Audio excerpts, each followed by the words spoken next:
புராதன இடங்களை பாதுகாப்பதாக வாய்க்கிழிய பேசும் விளம்பரமாடல் அரசு தொல்லியல் துறை இடங்களை குப்பை மேடாக மாற்றிய அவலம் நேரிட்டுள்ளது. செங்கல்பட்டு பெரும்பாக்கம் பஞ்சாயத்திற்கு எதிரில் பழங்கால மெக்காலித்திக் தளத்தில் உள்ள தாவரங்களை அகற்றியதற்கு தேசிய பசுமை தீர்ப்பாயம் தெற்கமர்வு தாமாக முன்வந்து வழக்கு பதிவு செய்துள்ளது. வரும் ஜூன் மாதம் 2ஆம் தேதிக்குள் பதிலளிக்குமாறு சென்னை மாவட்ட ஆட்சித்தலைவருக்கும் பெரும்பாக்கம் பஞ்சாயத்து மற்றும் தமிழ்நாடு மாசு கட்டுப்பாட்டு வாரியத்திற்கும் நோட்டீஸ் அனுப்புமாறு பசுமை தீர்ப்பாயம் உத்தரவிட்டுள்ளது.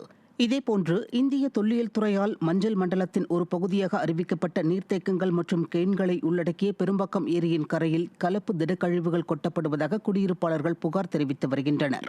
மேலும் இந்திய தொல்லியல் துறை பராமரிக்கும் இதே இடத்தில் கடந்த 2022ஆம் ஆண்டில் விளம்பரமாடல் அரசின் பெரும்பாக்கம் பஞ்சாயத்து குப்பை தொட்டியை அமைக்க முயற்சித்த அவலமும் நேர்ந்தது.